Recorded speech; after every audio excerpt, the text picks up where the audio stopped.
పాకిస్తాన్కి China Turkey సాయం చేస్తుంది ఇండైరెక్ట్గా, బయటగా ఓపెన్గా చెప్పకపోయినాను. చైనా అయితే చెప్తానే ఉంది, టర్కీ కూడా ఆ రకంగానే చేస్తున్నది. వాళ్ళ అండ చూసుకున్నా ఈ రకంగా.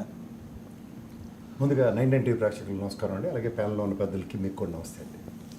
సార్, ఒకటి ఎవరైనా దీని యుద్ధం అంటే నేనైతే ఖచ్చితంగా దీన్ని యాక్సెప్ట్ చేయను. ఎందుకంటే భారతదేశ మాన మర్యాదలకు ఎప్పుడైతే అపవాదు సంతరించుకుంటుందో, ఇవాళ సగర్వంగా భారతీయుడని చెప్పుకునే ఒక ముస్లిం సామాజిక వర్గం సోదర భావంతో ఇవాళ జెండా పట్టుకుని సూరుద్భావ వాతావరణంలో సంఘీభావాలు తెలియజేస్తున్నంత ఉదంతం ఈ భారతదేశంలో, ఈ స్వేచ్ఛ లౌకిక దేశంలో ఉన్న దగ్గర మనకి ఎప్పుడైతే సార్వభౌమత్వానికి విఘాతం కలిగించడానికి ప్రయత్నించే దయాది దేశమైన పాకిస్తాన్ కవ్వింపు చర్యలు ఇవాళతో కాదు, ఎప్పటి నుంచో ఉన్నాయి.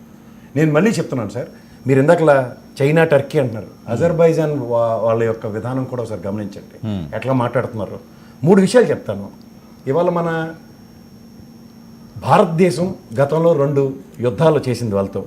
1971లో ఎవరు మేజర్ జనరల్ మానిక్ షా గారు, కొరియప్ప గారు చేసిన యుద్ధంలో ఆ రోజు ప్రధానమంత్రిని కన్విన్స్ చేసి యుద్ధం చేశారు, మనకు యుద్ధం ఆప్షన్ అని.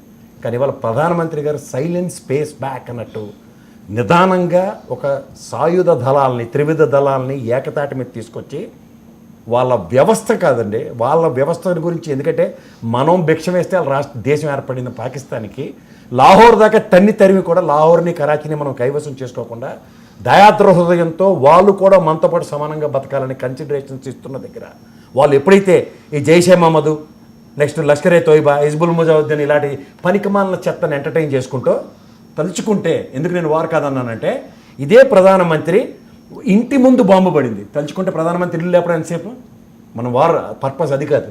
ఇక్కడ ఏ ముష్కరులు అయితే, ఏ ముష్కరుల సాయుధంతో ఇవాళ ఖచ్చితంగా భారతదేశ అస్తిత్వానికి భంగపల్పించడానికి చేస్తున్న ఒక దాష్టికాన్ని నిలువరించడానికి, అస్తిత్వాన్ని కోల్పోయేలా చేసే పరిస్థితి క్రియేట్ చేస్తున్న భారత త్రివిధ దళాలకి చేతులెత్తి దండం పెట్టాలి.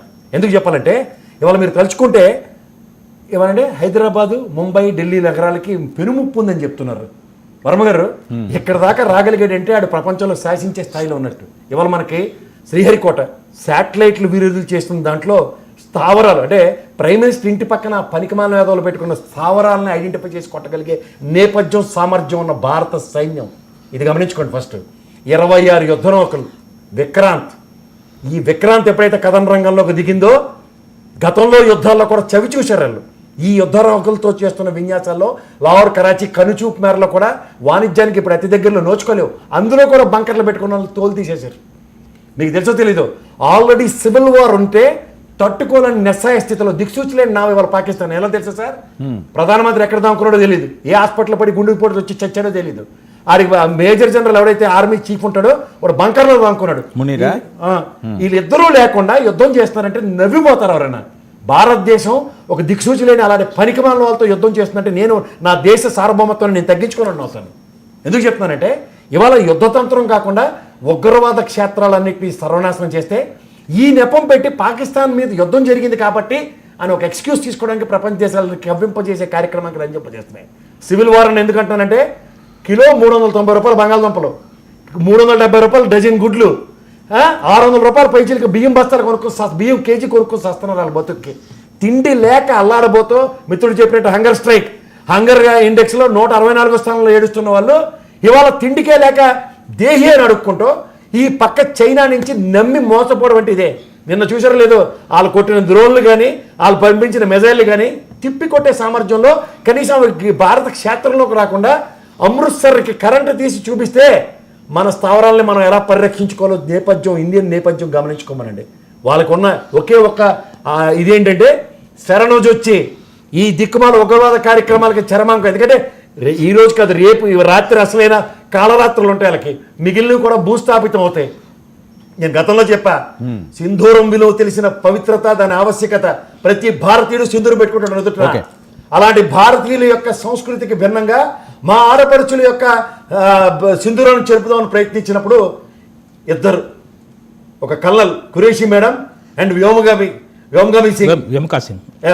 సింగ్ ఇద్దరూ వెళ్ళి కొడితే లాహోర్లో వీళ్ళంతా పిఓకేలో మీరు కొట్టండి, లోపలికి వెళ్ళి మేము కొడతామని చూపిస్తే ఎలా ఉందో తెలుసుకోమనండి. ఆ బలూచిస్తాన్లో ఎవరో పఠాన్లను అమాయకులైన బంగ్లాదేశ్ని పెట్టుకుని దాష్టికాన్ని ప్రదర్శిస్తే భారతావన్లో నా ముస్లిం సోదరులు మేము గౌరవించే విధానం, వాళ్ళు మాకు తిరిగి ఇచ్చే గౌరవం, ఓ సుహృద్భావ వాతావరణం ఎలా ఉందో తెలుసుకోమనండి. ఒక్కసారి భారతదేశం పక్క చూడడానికి ఇంకోసారి ఇంకో 10 జన్మలు ఎత్తాలి. Right. అది జరగబోయేది. Okay. విధ్వంసాలను నేను ఈ బంకర్లో పెట్టుకొని చేస్తున్న దాష్టికాలకి చరమాంకం. రేపు ఇవాళ రాత్రి కాలరాత్రే, రేపు సశేషం. మర్యాదగా వాళ్ళ బతుకాలు బతికితే బతుకుతారు, లేదా ఏం జరుగుతుందో కదా can't even imagine, Right. Can't even predict. IPL కూడా నిరవధిక